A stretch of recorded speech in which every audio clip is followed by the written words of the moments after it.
Sesaat lagi Anda akan menyaksikan Dua Sisi. Didukung oleh Nyaman besar rumah sakit.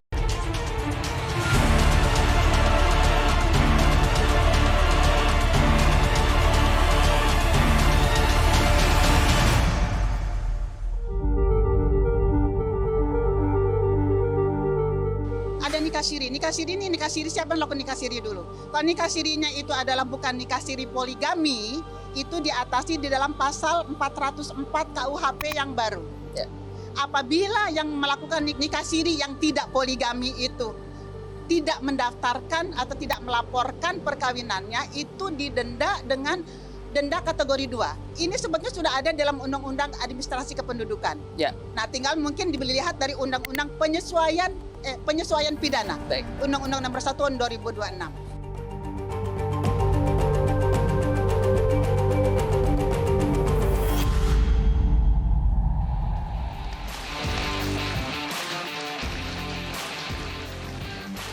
Dua Sisi malam ini hadir dengan tema poligami dan nikah siri sekarang bisa dipidana, dengan narasumber Wakil Ketua Umum MUI Kiai Haji Khalil Nafis,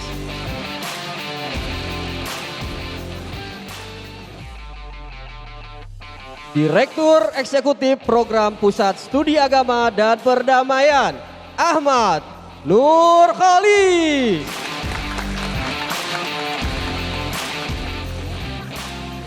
Wakil Ketua Komnas Perempuan Ratna Batara Munti,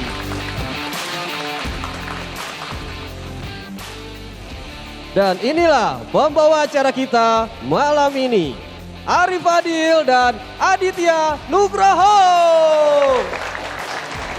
Oh, Apa kabar, Pi? Alhamdulillah kabar baik. Seru nih kayaknya Ini pembahasan seru banget malam ini ya. Tapi sebelum itu kita buka dulu. Assalamualaikum warahmatullahi wabarakatuh. Udah Anda mau kembali ngegas menyaksikan program Kebanggaan Anda Dua Sisi dengan dua host kesayangan Anda tentunya, Aditya Nugroho dan Arif Fadil. Oho, Ya. awal Januari dibuka dengan lembaran baru.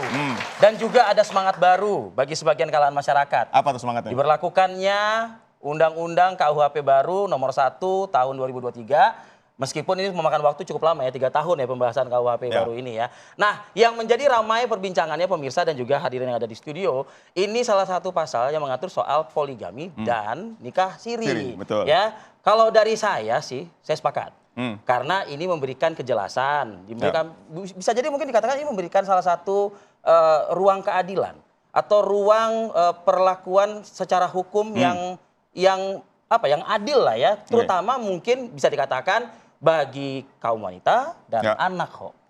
Oke, tapi kalau saya sih punya pandangan berbeda. Saya lebih setuju sama Majelis Ulama Indonesia MUI, yang menyatakan bahwa perkawinan itu urusannya perdata. Bukan Kok pidana. tiba-tiba dipidana, kan seperti itu kan? Karena 6 tahun juga loh ya. Betul, apalagi kalau kita berbicara syariat Islam nih, Vi. Wih, mantap. Yang namanya poligami dan nikah siri ini asal syarat dan rukun Islamnya terpenuhi. Diperbolehkan, Vi. Wih, Kenapa harus dipidana? Udah Kan siap, seperti itu. udah siap. Oke, kita akan segera langsung aja bahas soal daripada kita berlama-lama. Khawatirnya ilmu kita nggak cukup kok. Baik. Nah, itu dia. Sudah narasumber hadir di tengah-tengah kita pada malam hari ini di Dua Sisi.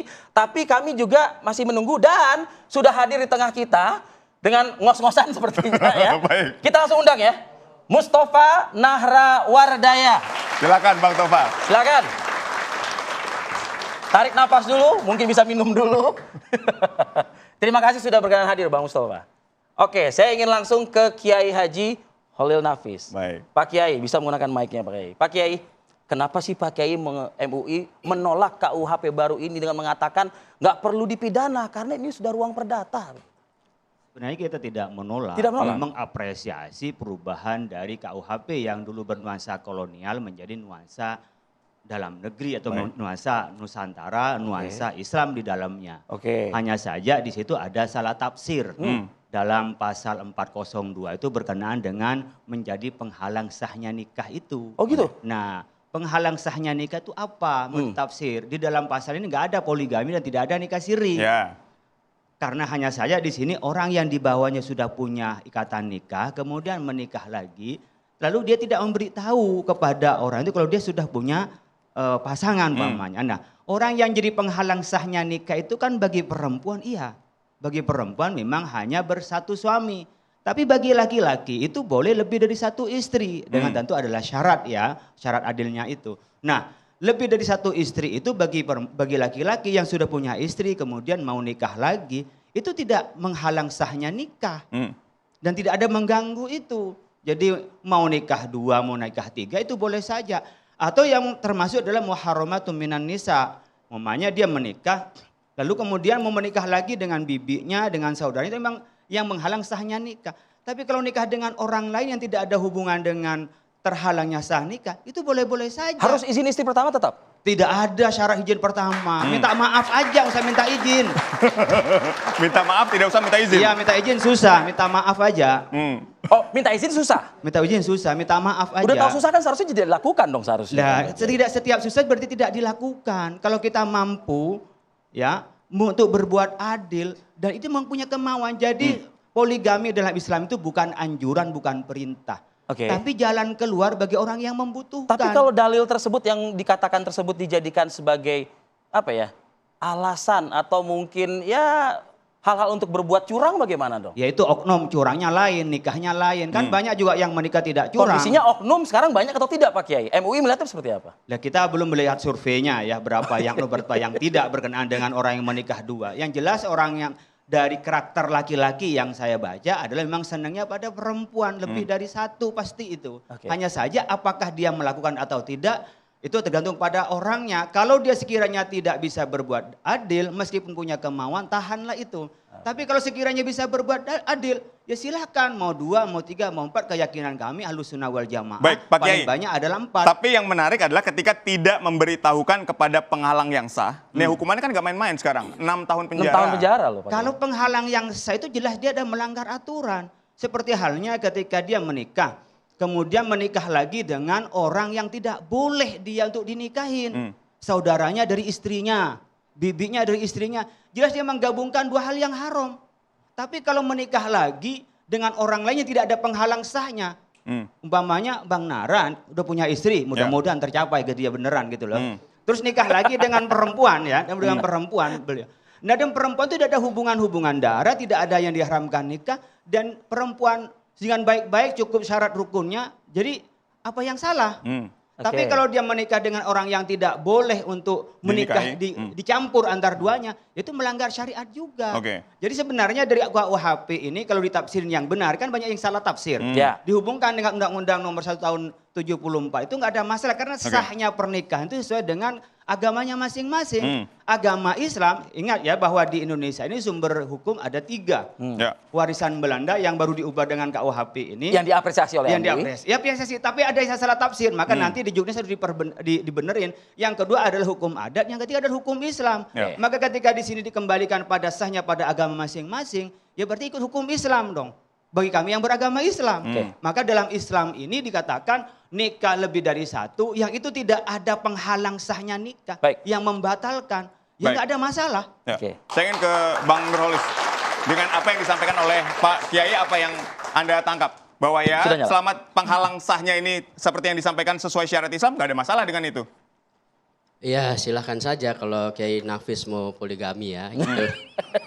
Tapi saya begini, dari dulu punya pemahaman bahwa ayat tentang poligami itu sejatinya justru Allah ingin melarangnya begitu. Cuman bahasanya halus gitu ya. Kan kita biasanya hanya membaca An-Nisa ayat 3 itu kan sampai ini fangkihu ma tobalakum masna wa sulasa wa ruba gitu ya. Kalimat berikutnya fa in khiftum ala ta'dilu fawahidah. Itu enggak dibaca atau dibaca tetapi tidak diresapi begitu. Jadi jika kalian tidak bisa berlaku adil maka cukuplah 1 bagimu. Nah lalu jangan lupa ada ayat 19. Sekali-kali kamu tidak akan pernah bisa berlaku adil meskipun sudah berusaha dengan sungguh-sungguh gitu. Tidak akan pernah berlaku Jadi adil. Inilah bahasa Al-Quran ketika hendak melarang sesuatu ya. Sama lah seperti ketika mau mengharamkan khamr. Kan tidak langsung dikatakan bahwa khamr itu haram gitu ya. Tapi pertama dikatakan bahwa dalam diri khamr itu ada manfaatnya bagi kalian. Tetapi lebih banyak madorotnya kan gitu. Lalu ayat berikutnya, janganlah kalian sembahyang ketika dalam keadaan mabuk. Baru setelah itu, innamal khamru wal maisiru wal khinziru bla bla bla rijsun min amali syaiton. Gitu. Oke, artinya yang tadi Mas Ahmad Nurholis sampaikan tadi di KUHP baru ya, kita mungkin secara umum dulu saja. saya ingin menjelaskan ayatnya dulu biar nggak salah paham. Nah itu, makanya itu pertanyaan saya ke Pak saya ingin Ahmad. jelasin dulu. Soal Pak Nurholis nggak mau poligami terserah. Artinya di KUHP Tapi itu sudah jangan masuk melarang nggak orang yang lain ayat yang agama mau itu sudah poligami disadur belum? berdasarkan Al-Quran. Di KUHP baru itu. Baik, sebentar. Nanti kita kasih Iya. kesempatan. Kiai. Soal pidana ya. Iya. Soal pidana itu kan gini. Kenapa saya sepakat dengan soal tidak boleh poligami gitu Iya. ya. Karena bagi saya kalau dikatakan haram itu haram li ghairihi gitu ya. Oke. Jadi haram karena dampak yang ditimbulkan dari praktek poligami itu. Betul. Nah oleh karena itu bisa saja ini masuk dalam tindak pidana aduan. Katakanlah misalnya dari istri pertama merasa dikhianati gitu ya. Lalu mengadukan suaminya karena menikah lagi misalnya. Baik. Gitu.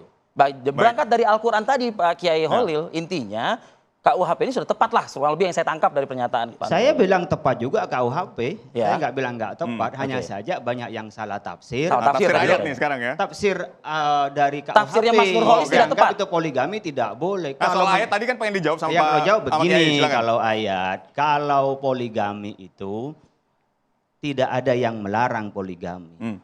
Jadi fa'in khiftum alla ta'dilu fawahid, itu kalau Anda takut untuk berbuat adil maka satu saja. Tapi kalau Anda berani dan yakin Anda bisa adil kan nggak apa-apa.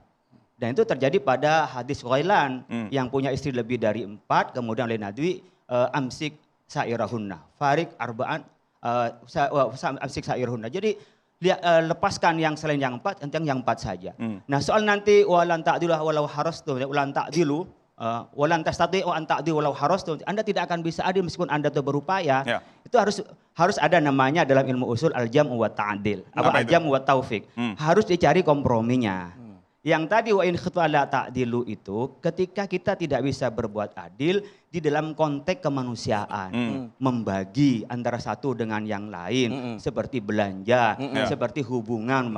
Tetapi yang itu walan ta'dilu walan tastati'u an ta'dilu walau harastu, Anda tidak mungkin bisa adil meskipun Anda tuh mau, itu adalah masalah qalbiyah. Dari mana hadisnya? Bisa lihat dari Ibnu Abbas menafsirkan itu, yang menyebutkan bahwa ketika Nabi itu menggilir pada istri-istrinya faya'dilu, kemudian Nabi mengatakan Allahumma hadza ma amliku wala talumni fima tamliku wala amliku. Ya Allah, ini yang bisa saya tak lakukan, sebatas keadilan manusia membagi itu. Tapi soal hati, saya nggak bisa membagi, pasti ada yang lebih di saya. Itu Rasul ya? Rasul yang menyampaikan itu, yang menafsirkan ayat itu Ibnu Abbas. Jadi kalau kita berkenaan dengan poligami bisa lihat fenomena dunia. Kan boleh-boleh saja gitu ya. Ya, pertama saya soal apa-apa. Hati ya. kalau kata Pak Kiai Haji, jangan dibohongin hati, ini urusan soal hati. apa-apanya dulu. Tadi kan Pak Kiai mengatakan bahwa ya nggak apa-apa. Nggak apa-apa tuh bagi laki-lakinya ya. Tapi bagi istri yang dipoligami, nggak cuma apa-apa. Apa-apanya itu bisa ratusan kali. Nah itulah yang perlu bagaimana kita juga memposisikan dari sudut si perempuan itu juga, si istri kita. Nah itulah yang mungkin tidak pernah difikirkan oleh mereka yang melakukan poligami itu, gitu. Artinya memang dengan KUHP ini dilindungi lah para apa kita menyebutnya apa sih, korban atau apa? Betul.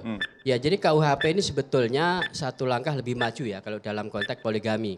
Karena selama ini kan nyaris tidak ada tindakan yang jelas. Kita akan mendengar suara dari perempuan, Pi. Betul nggak apa yang disampaikan Mas Holis? Tapi nanti usai jeda tetaplah di Dua Sisi.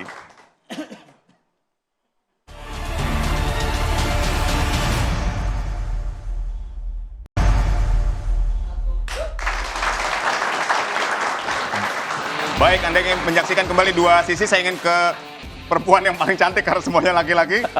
Saya ingin langsung mendengar suara hati perempuan. Dukungan Anda terhadap KUHP baru yang mengatur soal poligami dan nikah siri walaupun tidak disebutkan secara eksplisit ya. Tapi seperti apa? Dan hukuman 6 tahun untuk mereka-mereka yang melanggar aturan ini. Pertama bahwa KUHP baru ini bukan yang baru-baru banget ya. Kejahatan perkawinan itu sudah diatur di pasal 279 KUHP yang lama ya, sudah ada. Dan memang eksplisit itu yang jadi penghalang tuh yang soal perkawinan. Jadi bukan penghalang yang lain ya. Nah apa yang jadi penghalang? yaitu dia melakukan perkawinan padahal ada perkawinan yang menghalangi atau perkawinan yang sah ya. Sementara dia melakukan perkawinan itu tentu saja dia melakukannya tidak mengikuti aturan Undang-Undang Perkawinan. Oke. Tadi Seperti sudah apa disebutkan aturan Undang-Undang Perkawinan oleh ini? Pak Kiai Baik. ya, Undang-Undang Nomor 174 itu kan sebenarnya asasnya atau prinsipnya itu kan monogami ya. Bahwa definisi perkawinan itu ikatan lahir batin antara seorang laki-laki dengan seorang wanita, gitu, perempuan.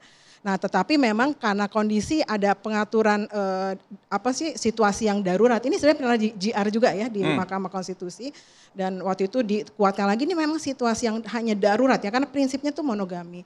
Nah, itu diperbolehkanlah poligami, tetapi harus mengikuti aturan yang diatur di pasal 3 dan 4 Undang-Undang Perkawinan. Jadi nggak gebiah uyah asal poligami. Aturannya seperti Aturannya apa? itu adalah tadi ada syarat ya, misalnya syaratnya sebenarnya diskriminatif ya. Kalau bagi perempuan poligami sendiri itu adalah diskriminasi ya, terhadap perempuan. Nah, itu syaratnya semakin ya diskriminasi, yaitu tidak bisa melahirkan keturunan, ada penyakit, tidak bisa melayani. Nah, tapi kalau yang itu berlaku pada suami kan nggak ada solusi buat perempuannya, kan akhirnya hanya perempuan ya menjadi korban gitu ya. Tetapi oke lah, ini pintu darurat sekali gitu ya. Tetapi itu tadi harus lewat pengadilan. Itu eksplisit izin pengadilan. Artinya dan ada harus izin persetujuan istri. Nah, ini kalau nggak dilakukan, ini berarti itu tadi berlaku yang pasal kejahatan perkawinan yang sekarang diatur dari yang sebelumnya 279 sekarang menjadi 411 dan 402 sama 403 gitu ya. Artinya kalau nggak perlu izin, ngapain pakai izin? Itu ya, itu kan artinya melanggar hukum positif ya. Jadi kita ini kan negara hukum, memang sih berlaku syariah. Tapi kita kan juga sebagai negara hukum kita harus tunduk ya. Ini untuk ketertiban sosial, ketertiban umum, kita sebagai warga negara itu ya harus tunduk kalau dalam perkawinan ya terhadap Undang-Undang Nomor 174. Ini mumpung tadi ada Pak Kiai bertanya menyinggung dikit soal data dari Komnas Perempuan. Nah, jadi gini. Kalau dikatakan wanita dan anak nih korban, ada nggak datanya? Iya. Jadi tidak saja data Komnas Perempuan ya, tapi kita bisa langsung mengecek data BPS, data di Mahkamah Agung ya, di Badilak ya, bahwa gugat cerai itu tinggi sekali ya. Perceraian itu tinggi sekali dari tahun ke tahun, dan salah satu penyebabnya adalah KDRT. Dan KDRT itu berbagai faktor KDRT dan berbagai bentuk KDRT, salah satunya ya karena tadi sumber percecokan itu datang dari pihak ketiga, apakah itu perselingkuhan, apakah itu nikah siri yang si istri nggak tahu gitu ya, termasuk yang tidak melakukan poligami sesuai dengan aturan, itu kan menyembunyikan ya. Dan itu kita ya sudah ada undang-undang nomor 22 tahun 2004 tentang penghapusan KDRT. Nah, itu harusnya sejalan gitu. Jadi KUHP ini ya saya kira juga mempertimbangkan undang-undang yang lain ya, KDRT. Jadi untuk mencegah ya adanya berbagai KDRT yang sangat tinggi. Di Komnas Perempuan itu 80,70% itu adalah kasus KDRT. Mbak Ratna, tadi kan gitu. Anda menyinggung soal izin dari istri kan, dari istri pertama. Ketika tidak izin, apakah terus bisa dipidana 6 tahun penjara ini? Artinya kan tidak memberitahukan istri kan? Iya, di sini ada. Di sini ada bagi yang tidak melangsungkan perkawinan, tidak memberitahukan kepada pihak lain bahwa baginya ada penghalang yang sah, itu dipidana 6 tahun. Jadi ini melindungi perempuan-perempuan yang biasanya ditipu. Mengaku laki-laki itu mengaku duda lah, mengaku dia masih lajang. Nah, dia tidak memberitahukan bahwa dia sebenarnya punya istri. Kalau terusnya dia memberitahukan kepada pasangan selanjutnya Nah, atau kalau calon dia selanjutnya, memberitahukan kepada si perempuan ini bahwa saya itu sebenarnya punya istri dan mereka tetap aja melangsungkan nikah dan perempuan yang tahu ya dua-duanya bisa kena berdasarkan 6 pasal tahun penjara. yang 4 tahun 6 bulan ini ada A dan B, dan B-nya ini intinya kan terkait- penjara, ada pidana di situ kan intinya kan begitu kan. Nah, ini dia nih. Ini sebetulnya ini menarik loh pembahasan kita malam ini, bahwa ya biar ketahui nih buaya-buaya inilah gitu ibaratnya kan. Kasihan buaya ya diseret-seret malam ini ya. Saya ingin ke Bang Mustafa deh, coba Bang Mustafa, apa salahnya KUHP baru ini? Ini melindungi korban, dan yang mana nih kebanyakan dari data tadi ya kaum wanita dan juga anak begitu loh. Nah, boleh diambil mic-nya Bang. Mike itu. Itu dia. Catatan saya hilang di jalan, mohon maaf. Seingat saya aja. Jadi gini, saya kalau urusan undang-undang, kemudian peraturan pemerintah, kemudian gubernur, selama itu menyangkut keyakinan atau agama, pertama yang saya lihat adalah catatan dari MUI. Itu lebih tinggi, itu lebih tinggi. Iya, Karena perwakilan semua ormas ada di sana. Betul. Muhammadiyah di sana, NU di sana, Al-Wasliyah di sana. Oke. Semuanya di sana. Jadi pertama yang kita lihat adalah cara pandang MUI. Oke. Ini soal poligami kan kita bahas sudah lama bertahun-tahun. Ya dengan beliau saya hafal sampai di laptop saya itu masih ada itu meme-memenya ya. Temanya soal poligami, soal ini itu yang terkait dengan pernikahan. Oke. Sebenarnya dengan peraturan undang-undang pernikahan itu sudah selesai sebenarnya. Tapi jadi nggak perlu lagi dong? Bukan nggak perlu. Ya. Di kantor kami itu banyak laporan yang mau ngutak-atik undang-undang perkawinan soal usia, soal beda agama dan seterusnya.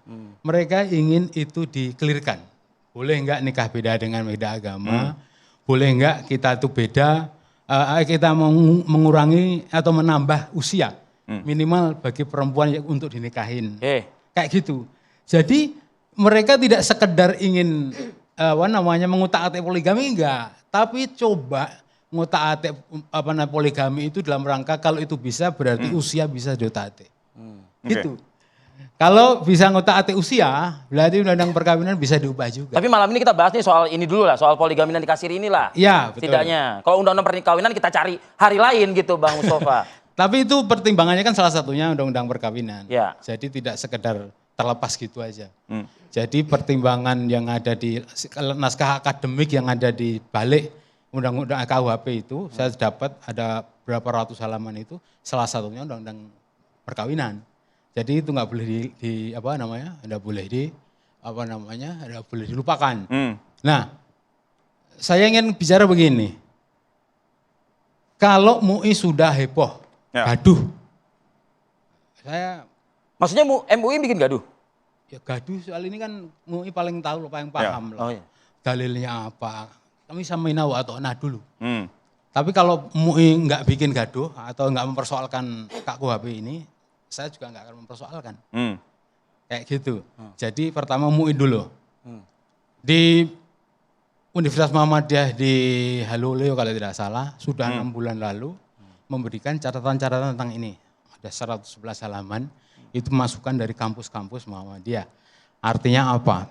Sebenarnya tanpa MUI gaduh, di kampus-kampus Muhammadiyah itu sudah memberikan masukan yang lebih gaduh lagi. Ya, pemikiran lebih gaduh lagi sebenarnya. Cuman bedanya kalau MUI ini representasi dari para perwakilan para ulama.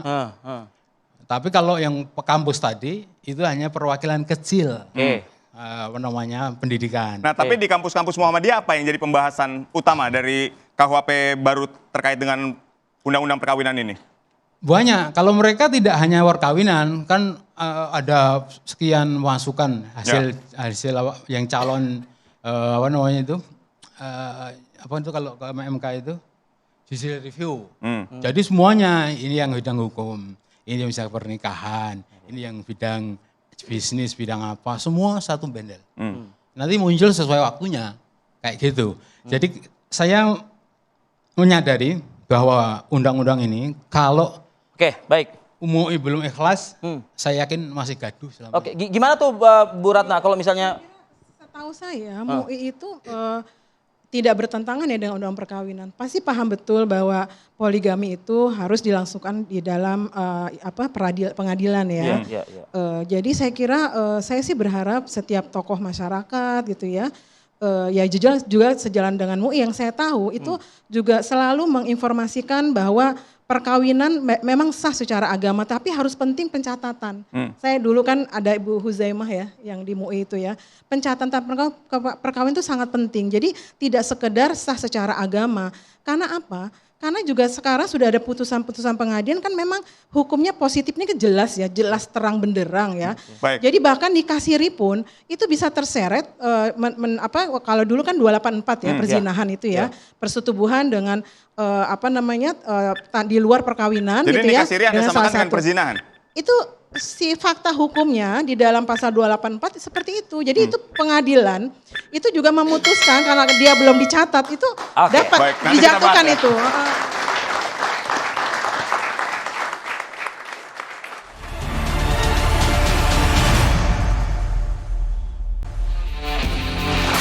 Baik, Anda kembali menyaksikan Dua Sisi. Saya ingin mengambil tadi pernyataan Anda yang menurut saya ya sedikit tergelitik saya. Ya. Menyamakan nikah siri dengan perzinahan. Ini kan padahal dua yang berbeda. Nikah siri sah secara agama walaupun tidak tercatat secara undang-undang, secara negara maksud kami. Nah, tapi kan kalau perzinahan sudah jelas. Ini tidak tercatat secara agama, tidak tercatat secara negara. Iya. Kalau yang dilihat dari hukum positif kan harus sesuai dengan aturan ya. Dalam hal ini undang-undang perkawinan ya, itu kan tidak hanya sah secara agama, tapi harus dicatatkan. Nah, ketika dia tidak dicatatkan itu dianggap secara hukum ya perkawinan ilegal, perkawinan yang tidak sesuai aturan dan tidak sah secara negara. Tidak sah secara negara dan itu sudah ada jurisprudensinya. Itu diterapkan pasal 284 pasal perzinahan itu. Nah, kalau sekarang kan perzinahan diperluas, bahkan bukan hanya yang salah satu terlibat perkawinan, bahkan yang lajang pun ketika dia melakukan persetubuhan di luar perkawinan kan juga sudah diperluas itu. Tapi ini kan delik aduan ya di pasal 411 dan hidup bersama pasal 412 itu kan harus diadukan dulu ya. Apakah oleh yang dirugikan suami atau istri atau yang bagi lajang anak atau orang tua seperti itu. Baik, tapi begini, ketika kita misalnya ada pasangan yang nikah siri, kemudian dia punya selembar catatan nikah siri dari agama, ini kan bisa menjadi dasar bahwa ya dia tidak melakukan kumpul kebo atau perzinahan di dalam satu rumah misalnya. Artinya kan sah-sah saja, ini kan tidak ini kan di luar melanggar apapun. Itulah definisi perkawinannya kan bukan soal sah secara agama saja tadi saya bilang. Kan diatur di pasal 2 ya di undang perkawinan. Nah, itu kan yang dipegang oleh para penegak hukum. Jadi itu sudah ada putus pengadilan karena saya mendampingi kasus tersebut dan tetap jatuh pasal 284. Oke, Bu Ratna, gitu kalau ya. lihat dari gesturnya Pak Kiai kayak sepertinya ya kita harus pisahkan ya. Kita nggak bicara syariah saja, tapi dalam konteks kenegaraan, konteks hukum positif. Gimana Pak Kiai? Ini kita pertama saya mungkin dong kita mau menyatukan tafsir-tafsir ini gitu. Iya, ini tafsirnya langsung saja pemahaman itu namanya bayani. Kalau dalam konteks agama itu langsung yang ada. Ini biar dibaca dalam pasal 42. Jika setiap orang sebagaimana dimaksud pada ayat 1, artinya apa? Melakukan perkawinan padahal diketahui bahwa perkawinan yang ada menjadi penghalang yang sah. Nah, itu baru ada pidana. Jadi dia menyembunyikan perkawinannya yang menghalangi terhadap yang sah, bukan hanya dia punya perkawinan. Tapi ada di sini disebutkan adalah menyembunyikan kepada pihak yang lain bahwa perkawinan yang ada menjadi penghalang yang sah. Bukan hanya perkawinan saja. Ada perkawinan. Nah, tafsirnya di dalam penjelasan di situ yang disebut dengan di sini ketentuan penghalang yang sah itu adalah di sini perkawinan yang dapat digunakan sebagai alasan untuk mencegah atau membatalkan perkawinan berikutnya yang dilakukan oleh salah satu pihak.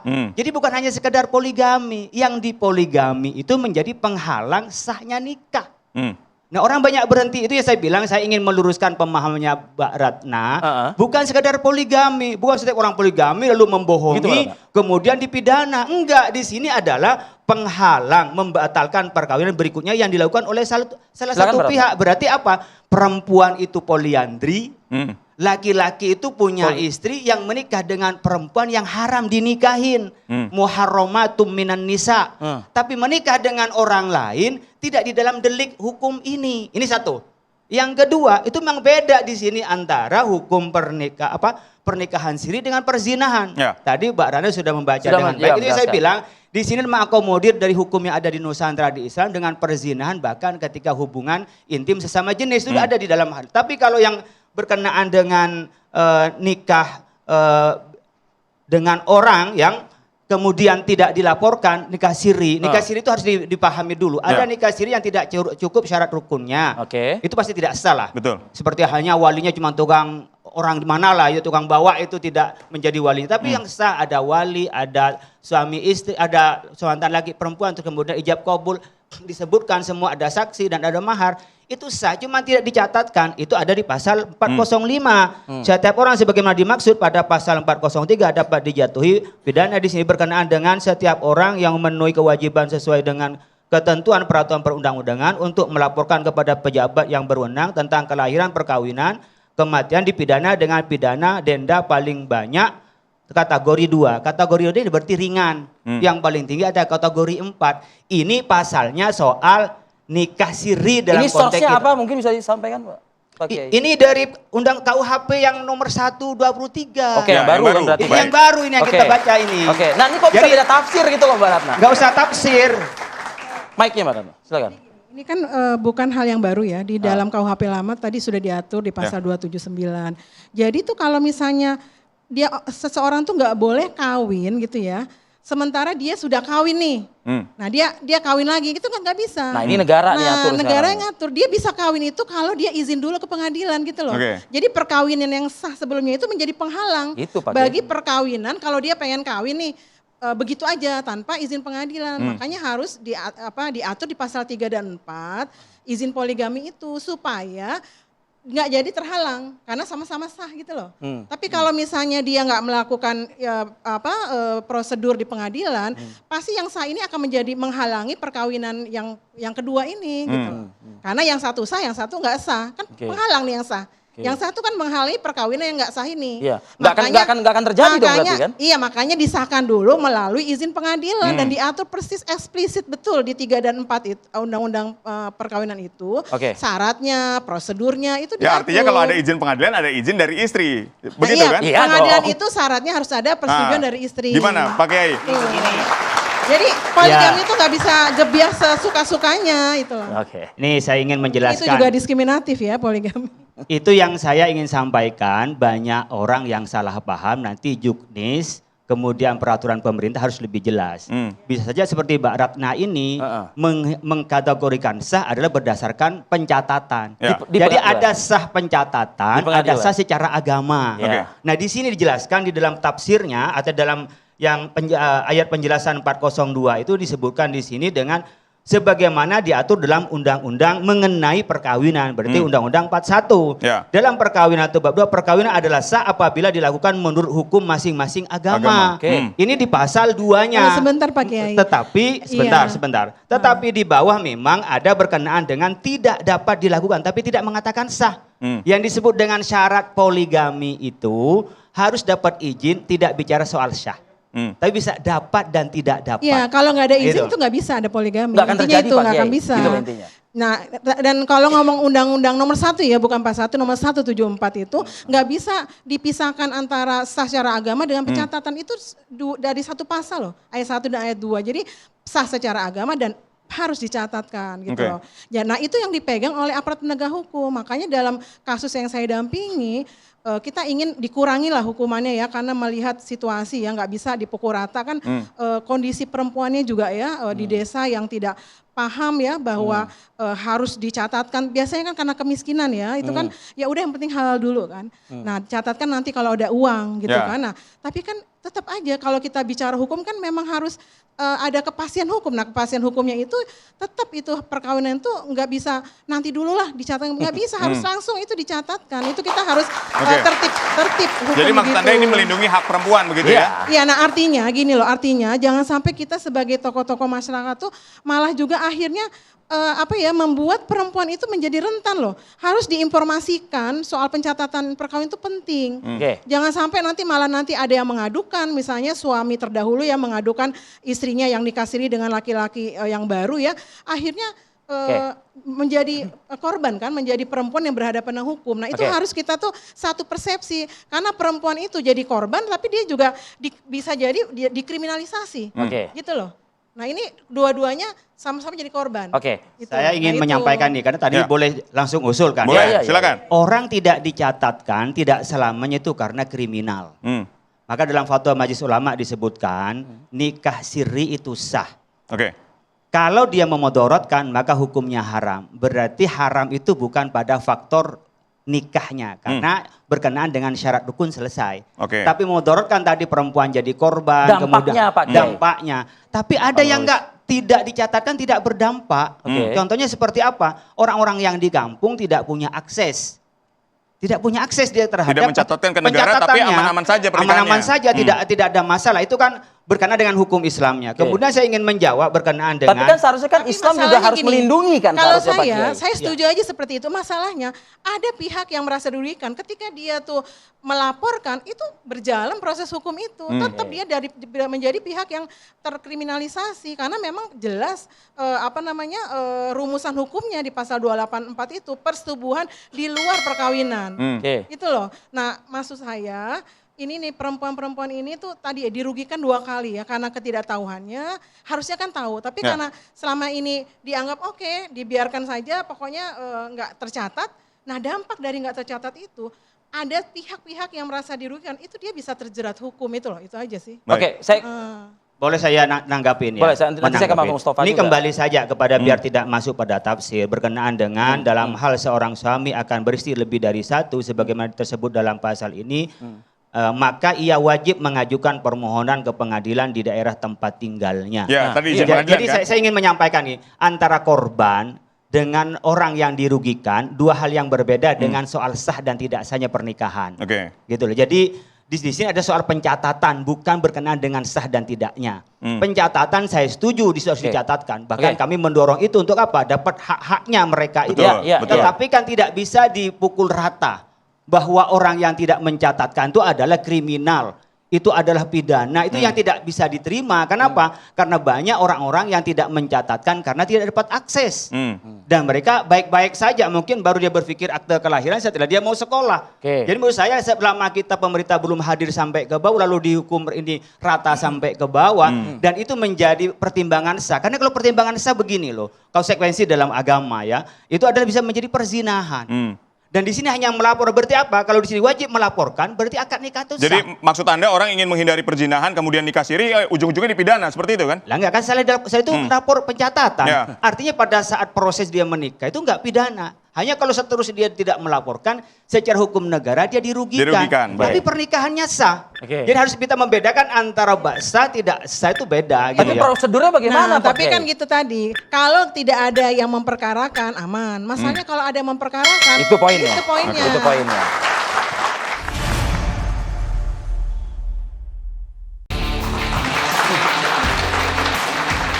Oke, Anda masih di 2 sisi. Nah, ini nih sudah semakin memuncak nih ya pembahasan kita. Saya ingin menyinggung Mas Ahmad Nurholis terlebih dahulu. Mas Ahmad, kalau tadi kita dengar silang pendapat bicara soal tafsir dari Mbak Ratna dan juga Pak Kiai, ada data, ada kekerasan dalam rumah tangga imbas dari poligami seperti itu. Tapi sekali lagi, kalau bicara soal rukun, ya itu sudah terpenuhi kalau dari segi syariat Islam. Jadi sah-sah saja. Jadi sah-sah saja. Anda melihatnya kalau gitu, bukankah Islam itu juga harus melengkapi kan untuk berkeadilan, bertanggung jawab, tanpa harus ada yang dikorbankan, begitu Mas Ahmad?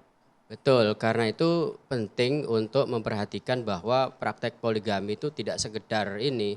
Memenuhi rukun saja sebagaimana tadi kan? Ya, memenuhi rukun atau bahkan hanya membela kepentingan laki-laki gitu ya. Tetapi juga harus memperhatikan bagaimana dari sudut pandang perempuan dan juga anak-anak yang dilahirkan dari perkawinan tersebut begitu. Karena kita juga harus mengingat juga tujuan pernikahan yang utama itu apa? Sih? Meraih kebahagiaan. Sakinah kalau dalam Islam ya. Nah, sakinah itu dari kata maskan artinya tentram atau tenang.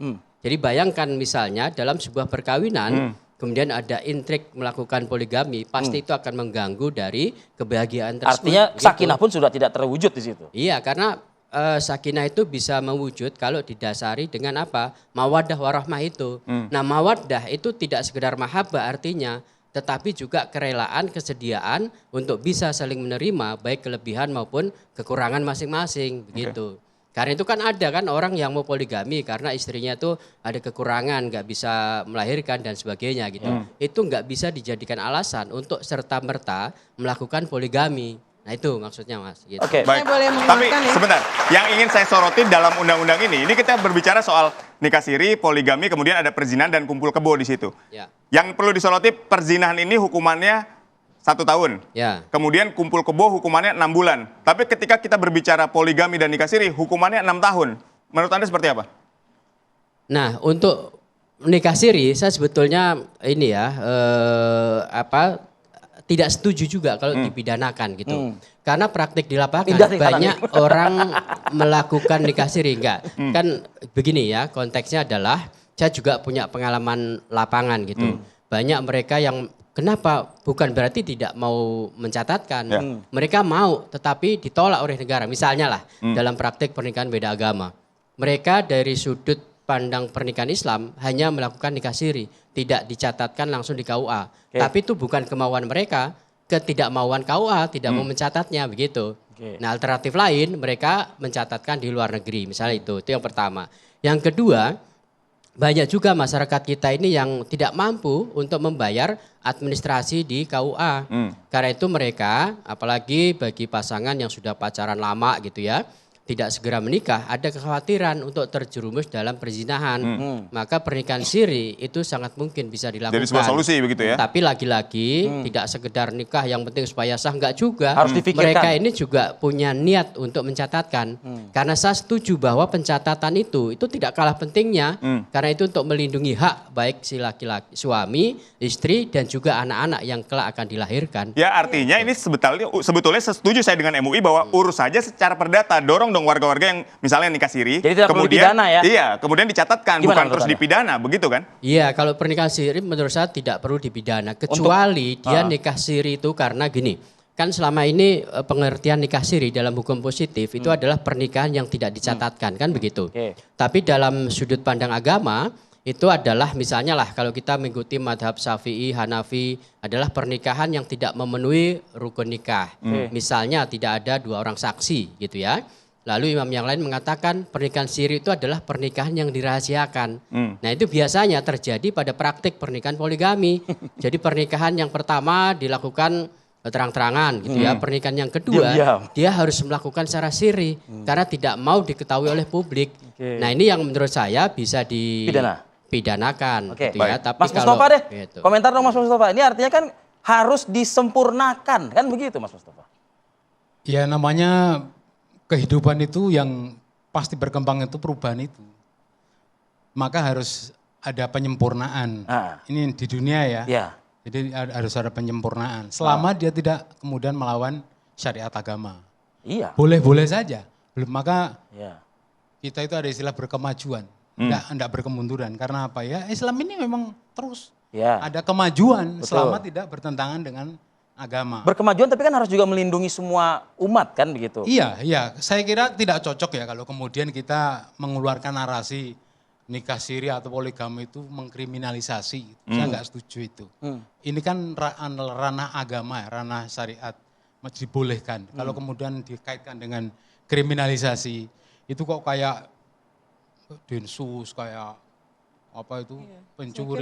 Bukan kriminalisasi ya? Syariah itu juga harus berkembang ya, kan ada apa sih dalam usul fikih ya, yang saya juga belajar ya, itu bisa berkembang, maqasid syariahnya juga berkembang gitu. Kita harus lebih peradaban tuh harus lebih maju, harus lebih manusiawi. Tapi gini loh, nikah siri kalau dia tidak terikat perkawinan, saya kira bisa mempertimbangkan ya, dan pengadilan itu harus mempertimbangkan kalau berbagai tidak terikat ya. salah satunya perkawinan.